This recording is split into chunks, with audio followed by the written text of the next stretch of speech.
Bien, Fabián Collado, muchas gracias por el informe policial.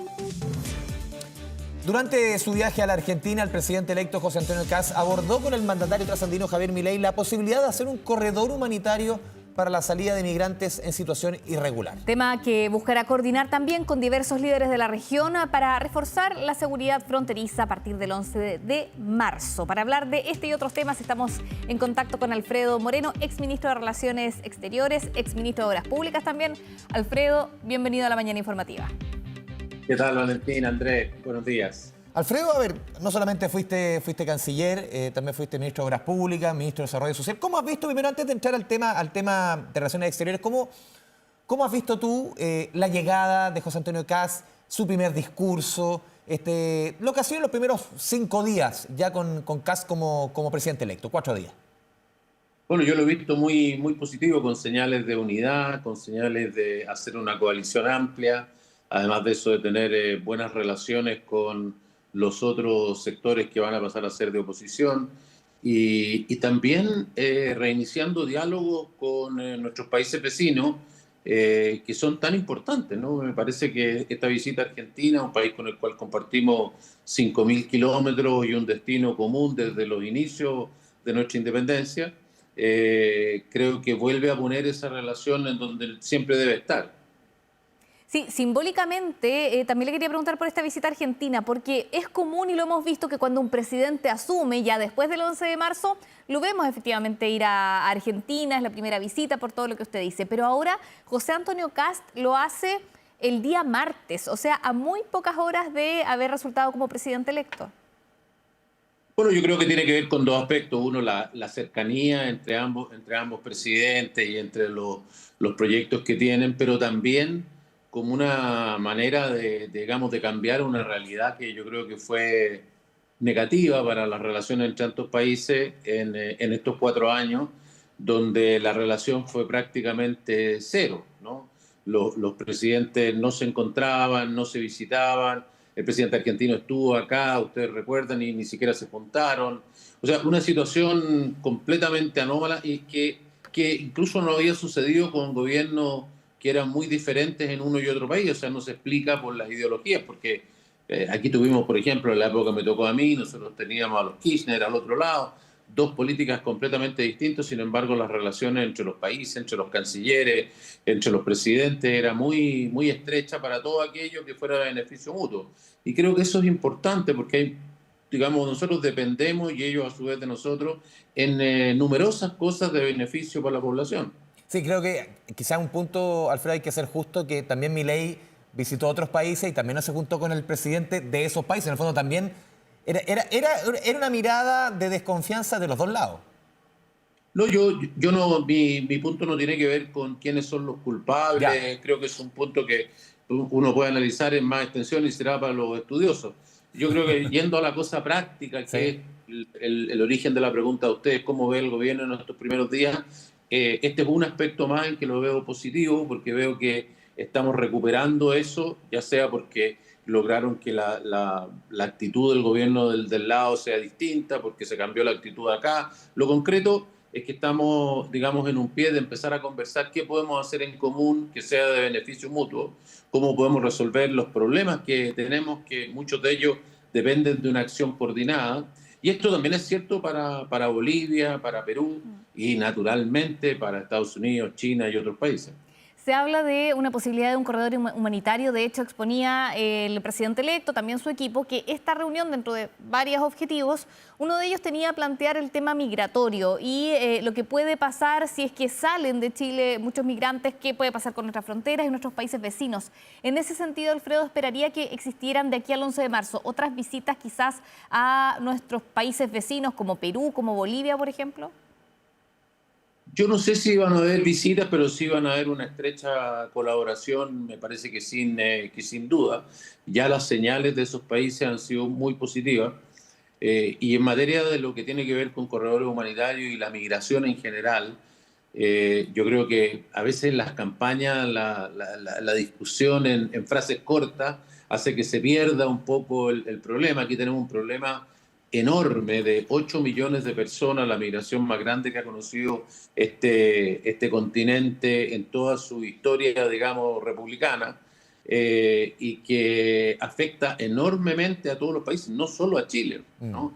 Perú debe tener más migrantes que nosotros, venezolanos, Colombia, ni hablar. Son problemas que son de todos y que no tienen fácil solución, cuyo origen, porque uno cuando ve un problema dice, bueno, resuelve el origen del problema. Aquí no podemos resolver el origen porque depende de lo que ha sucedido, que es un desastre en Venezuela y que tiene su propio camino de solución, pero que no depende de nosotros. Entonces, ¿cómo resolvemos esto? Requiere una acción mancomunada entre todos estos países, tanto con los corredores humanitarios como con la posibilidad de que Venezuela reciba a sus propios connacionales. Ya recuerdan ustedes lo que pasó con Estados Unidos y las presiones que tuvo que hacer para que recibiera los aviones. O sea, hay un trabajo donde los intereses coinciden y se alinean muy bien, pero también hay divergencias, porque si pasamos migrantes que no deseamos o que tienen una situación irregular de un país a otro, obviamente vamos a terminar luchando entre los países que nada tenemos que ver con el origen del problema, en vez de estar unidos todos aquellos que sufrimos el problema para poder encontrarle una solución. Así que sin duda aquí va a haber un trabajo conjunto si queremos una solución práctica que resuelva los problemas y que además considere la situación humanitaria de todas estas personas que no se fueron de Venezuela por su propio gusto, por el contrario. Alfredo, recojo tu experiencia como canciller. ¿Qué significa para quienes nos ven en la casa? ¿Qué significa un corredor humanitario en el fondo? ¿Cómo se trabaja un corredor humanitario? Tú ves, tenemos Colombia, hay 2 millones de venezolanos, en Perú hay 1 millón, aquí hay cerca, se calcula más o menos un poco más de 700.000, hay diversos cálculos. Pero en el fondo, como tú decías, hay una diáspora de 8 millones de venezolanos dispersos en distintos países, un cuarto de la población de ese país. ¿Cómo se trabaja un corredor humanitario? ¿Qué es un corredor humanitario al final para entender cómo se trabaja eso? Bueno, en primer lugar, aunque suene una obviedad, ver de que en el fondo, en primer lugar, cada país tiene que determinar quiénes son los migrantes que son un problema, porque la inmensa mayoría son un tremendo beneficio necesario, tienen una situación regular, están aportando, en fin. Buscar los caminos para regularizar a los que quieran regularizarse y a los que el país determine que tienen condiciones para ello.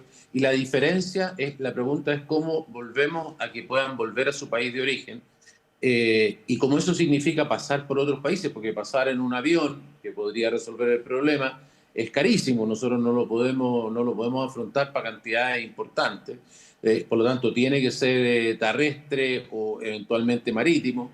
Pero en esos casos terrestres hay que pasar por los territorios de otros países y esos países tienen el mismo problema y tienen un problema también político de que la gente dice, bueno, me están pasando los del lado, me agregan a mi problema cuando nosotros queremos resolver el mismo problema.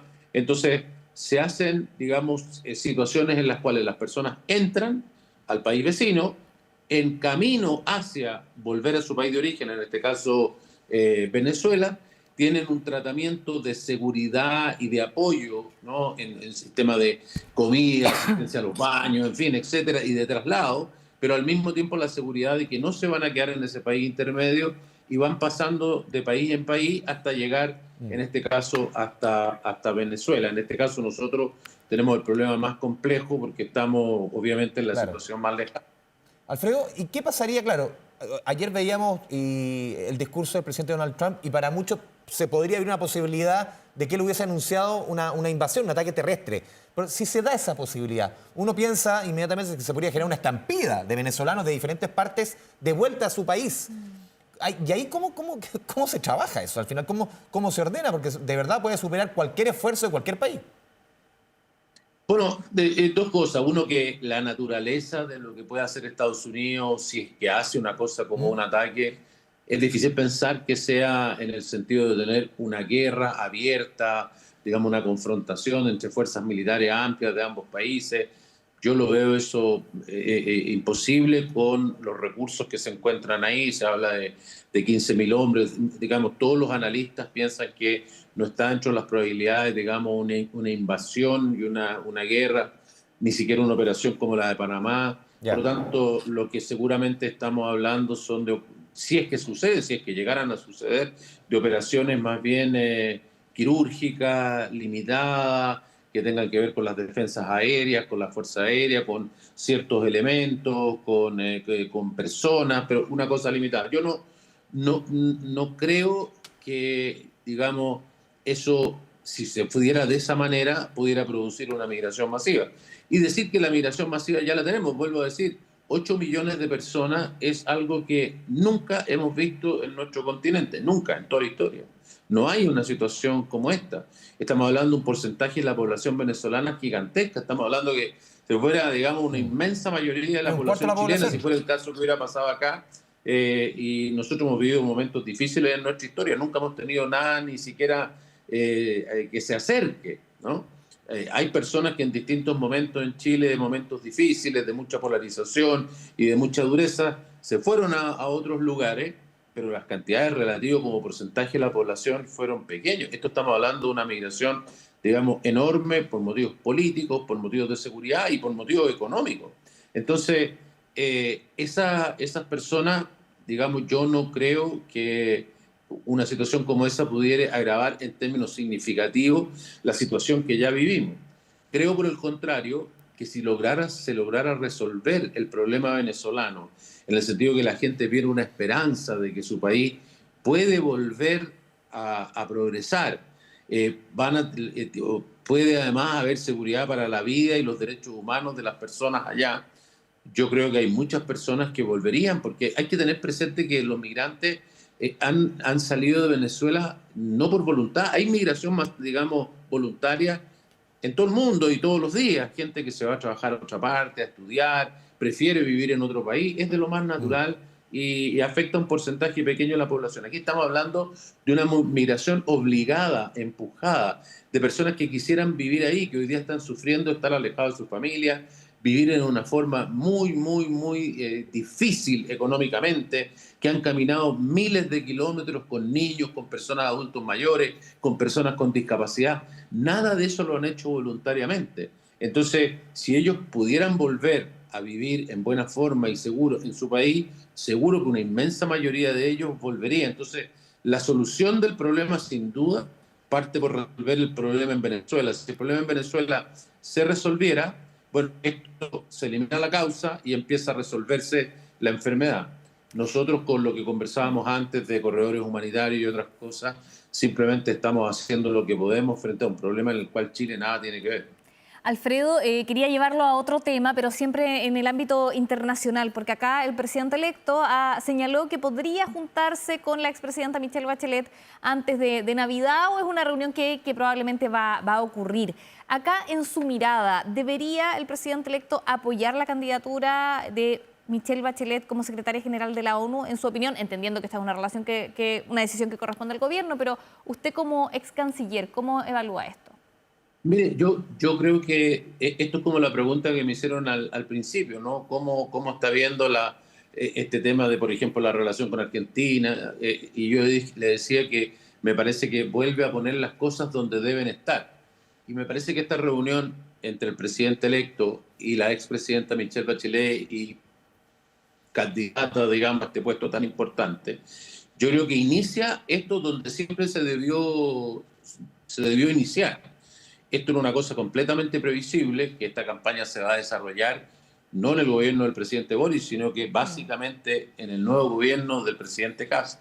Y por lo tanto, esto debió siempre haber sido una conversación entre el presidente y las fuerzas de la oposición actuales, ¿no? Esto debió ser conversado no solamente con ex cancilleres, sino que con lo que pensaban directamente esas personas que eran los potenciales nuevos presidentes de Chile, en este caso el presidente Kast ya electo. Y creo que esta señal de esa conversación lo que hace es poner la cosa donde corresponde, y ellos tendrán que evaluar cuáles son las circunstancias, cuáles son las posibilidades, qué es lo que ella intenta hacer no solo en Naciones Unidas, sino que en la política nacional, las dificultades que han existido hacia atrás, los costos que esto tiene, y no me refiero a los costos del dinero, que mucha gente habla del dinero, no me refiero a eso, sino que Costos políticos. quizás para que la gente entienda, los países pueden aspirar a una cantidad limitada de lugares en el escenario internacional porque los países tienen su voto en distintos organismos, en este caso Naciones Unidas, pero en distintos organismos, el Consejo de Derechos Humanos, el Consejo de Seguridad, la OMC, en fin, la OMS. Hay numerosos lugares donde Chile puede estar presente y cualquier país puede estar presente. Para lograr esos lugares, lo que se hace es que, para conseguir los apoyos, se hacen acuerdos de apoyo mutuo. Mira, dame un voto para poder conseguir que esta persona, por ejemplo, llegue a la Secretaría General de Naciones Unidas, pero yo apoyo a tu candidato en el Consejo de Derechos Humanos. Si Chile aspira a un cargo de esta magnitud, tiene que, digamos, hipotecar muchos otros lugares donde Chile podría estar. Si la campaña no tiene una posibilidad razonable de éxito, bueno, hay que tener presente que después tampoco vamos a tener las otras cosas. O sea que esto no es que tenga solamente un costo económico, dedicación de las embajadas, que yo creo que si esto es una candidatura que el país considera, tanto el presidente saliente, pero sobre todo el presidente electo y nuevo presidente, que esto vale la pena para Chile, digamos, tener una chilena en este caso, en un cargo de esa magnitud y de esa relevancia. Existe la confianza, digamos, de que esto se va a hacer por el bien de Naciones Unidas y también de Chile. Entonces, bueno, hay que pensar cuáles los recursos que hay que poner para esto y, como digo, dentro de eso es muy importante señalar cuáles son las otras cosas que estamos dejando atrás y si no tiene una expectativa de éxito razonable, hay que tomarlo en consideración. Así que, pero más allá de eso, que como digo, es la conversación que seguramente van a tener en todos estos aspectos, me parece que volvemos a poner esto en donde corresponde, me parece que esto es la relación que corresponde. Me alegro mucho que el presidente electo tenga, digamos, en los primeros días de saber que va a ser presidente ya, digamos, asegurado, que una de las primeras cosas que enfrente sea juntarse con la expresidenta, discutir este punto y tomar una decisión que, como digo, estoy seguro va a ser por el mejor interés de Chile. Sí, Alfredo, lo decíamos en la presentación, tú fuiste canciller, fuiste ministro de Desarrollo Social, también fuiste ministro de Obras Públicas. Y te quiero cambiar completamente de tema, porque a ti te tocó negociar el 2019 con las autopistas. El tema del TAG, una negociación que para nosotros los usuarios fue muy afortunada en el fondo, porque se empezó a reajustar todos los años por IPC y no por otro, siempre se le agregaba, y estaban los contratos, un porcentaje, prácticamente 3,5%, tú me corriges, todos los años el reajuste anual de la autopista. Ahora la discusión está en un proyecto de eliminar las multas por no uso del TAG. ¿Cómo has visto esta conversación que está hace rato instalada, incluso una de las candidaturas antes de la segunda vuelta, la Janet Jara? Le hacía sentido apoyar esta medida, la miró con cierta distancia José Antonio Kast diciendo vamos a ver cómo esto se desenvuelve en el Congreso.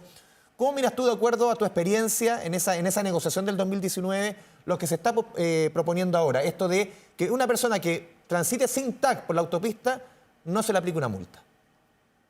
Mira, esto hay que ponerlo en el contexto, hay que sacarlo de ya terminaron las campañas, digamos, electorales, la frase corta, conseguir el voto sin explicar mucho. Esto hay que ponerlo dentro de la necesidad de tener una infraestructura adecuada para poder tener el desarrollo de Chile, ¿no? Digo, para las personas que utilizan, por ejemplo, la Costanera Norte, que ya tiene, digamos, congestión, imagínense lo que sería la ciudad de Santiago sin esa autopista, o sin la autopista de Américo Vespucio, o sin lo que hacemos en el metro, o sin lo que hacemos con el desarrollo del aeropuerto, que es un enorme aeropuerto. Imagínense que lo hubiéramos hecho solo en el antiguo, que hoy día es el aeropuerto nacional. O sea, el desarrollo de la infraestructura es como tener la espina dorsal del desarrollo de un país, en este caso de Chile. Entonces, si queremos tener eso, la herramienta de las concesiones es vital. No hay recursos en Chile para desarrollar eso si no es en la medida en que tenemos privados que inviertan en esto y que los usuarios paguen total o parcialmente eso por el uso y que los que más lo usan lo vayan financiando a lo largo de muchos años. Si nosotros a los que hacen eso o los que hicieron eso le cambiamos las reglas y esto significa que no reciben el pago de lo que hicieron, el pago acordado, no vamos a tener otros que vayan a hacerlo en el futuro. Esto más allá de los juicios que nos ganemos y que seguramente vamos a perder. Pero independiente de eso, yendo a la cosa propositiva, o sea, tenemos que entender que Chile es un país serio, que hace acuerdos y que es fundamental eso. Y las multas, ¿por qué son importantes? Nosotros cambiamos de un sistema de barreras a un sistema de flujo libre. Para dar una idea, los promedios, digamos, de personas que no pagan, dependiendo del lugar, se mueven entre el 3% y el 10%, más o menos, ¿no? Entonces, es un monto gigantesco de los ingresos que tiene una carretera el hecho de haber pasado a este sistema. Y por lo tanto necesitamos que las personas paguen, que los que lo usan lo paguen. Si no, en el mediano plazo lo van a pagar los que sí pagan, porque obviamente si hay un porcentaje que no va a pagar, la carretera va a tener que tener un peaje más grande de aquí en adelante. Entonces, este sistema de tener una multa, que la multa hay que pagarla, que no es una multa a favor de las De la concesionarias, municipalidad. sino que va a la municipalidad, si uno no la paga no puede sacar la patente, en fin. Entonces, lo que esto hace es decir, mire, usted tiene que tener un TAC para que la concesionaria pueda cobrar esto y de esa manera no tengan que pagar el resto de los ciudadanos que sí cumplen con sus beneficios o alternativamente que Chile se quede sin la posibilidad de poder desarrollar su infraestructura. Este es un punto clave de un sistema de libre paso. Y imagínense lo que serían los tacos en la ciudad y en las autopistas si volvemos a las barreras. Pero usted no lo ve como probable, o sea, lo que nos dijo Alfredo es que lo ve como más una propuesta que fue en el tenor de la campaña, ¿no cree que esto avance en el Congreso? Yo creo que vivimos un momento de, no sé cómo llamarle, pero de locura, de otra manera Frenesí. de pensar a partir del año 2019, que eso ha ido cambiando radicalmente, la gente está volviendo a entender que la ley, que el orden, que el Estado de Derecho, que la seguridad, que cumplir los compromisos, cosas muy básicas que muy bien apuntó el presidente electo en su primer discurso, son la base de la sociedad, ¿no? Cumplir los compromisos, de otra manera no se pueden hacer acuerdos, y eso que es válido en la vida del ciudadano común y corriente es especialmente válido para este tipo de acuerdos de muy largo plazo y de grandes dimensiones. Entonces, me parece que esto, puesto en ese escenario que tenemos hoy día, que se ha ido recuperando, no digo solo por esta elección, sino que hace ya un periodo importante, creo que también las fuerzas del actual gobierno, futura oposición, también han ido cambiando en esa materia, y yo espero que eso se note en el desarrollo de lo que es la política hacia adelante, en el cual, digamos, operemos con la seriedad que cuando la hemos tenido, el país ha progresado enormemente. Sí, Alfredo, para ir cerrando, claro, una pregunta un poquito más política para hacer un poco el epílogo. 58-42 fue el triunfo de José Antonio Kast. Se generan muchas expectativas, sobre todo en los tres ejes que ha marcado el presidente electo, que es seguridad, migración y también crecimiento económico. ¿Cómo se manejan expectativas de ese nivel? Hay mucha expectativa en torno a este gobierno que entra y uno podría claramente hacer la lectura. Esa votación es una expectativa que hay presente en la ciudadanía. Mire, no sé, yo le puedo dar mi opinión muy personal, pero yo creo que lo mejor es trabajar con la verdad y creo que el mensaje es muy sencillo en esa materia. El transiente, es decir, para poder obtener los beneficios va a haber un periodo muy difícil, ¿no? Si hay que reducir los gastos, eso va a tener, digamos, impacto. Si hay que reducir personas en alguna parte, va a tener un impacto. Si hay que cortar programas que no son los adecuados, va a tener un impacto. Conseguir aumento en el crecimiento económico no es una cosa de un día para otro. También vamos a tener, digamos, algún periodo. Resolver el problema de seguridad no un día de un día para otro. Quizás un buen ejemplo es lo que ha pasado en Argentina, ¿no? En Argentina Claro, la crisis ahí es bastante más profunda. el ajuste, el cambio ha sido, no sé, 10 veces o 100 veces más duro, más difícil porque la situación no era la de Chile. Pero la población lo ha entendido, apoyó al presidente Milei en esta elección de medio término, hubo muchas dudas de que eso iba a pasar. De alguna manera la población dijo, bueno, igual que en la vida personal de uno, resolver los problemas significa pagar algunos costos, reordenar las cosas. Creo que si todos nos pusiéramos en eso y en pensar en el bien de Chile, operando siempre con la verdad, con decir las cosas como son, salir del lenguaje de la campaña y ir a la conexión con la población de decir, en términos muy gruesos, mire, esto es lo que vamos a hacer, pero esto requiere, nos vamos a demorar X en conseguir el resultado y en el medio vamos a tener estos costos, pero para este beneficio. Creo que esa es la manera, la única, porque desgraciadamente nos hemos acostumbrado a pensar que las cosas se pueden resolver rápido, en forma mágica, o que podemos hacer tonteras o cosas que no producen desarrollo y pensar que eso va a tener costo cero. Ojalá hayamos aprendido la lección. Creo que Por eso decía yo que creo que los primeros días del nuevo gobierno en eso han sido extraordinariamente positivos por tono, manera, por buscar la unidad, pero también por entregar el mensaje concreto de que necesitamos cambiar el curso de los acontecimientos, que no va a ser fácil, que no va a ser inmediato, pero que va a ser para beneficio de todos. Bien, Alfredo Moreno, exministro de Relaciones Exteriores, exministro de Obras Públicas, también muchas gracias por conversar con nosotros en la mañana No, informativa. muchas gracias a ustedes. Hasta luego. Hasta luego.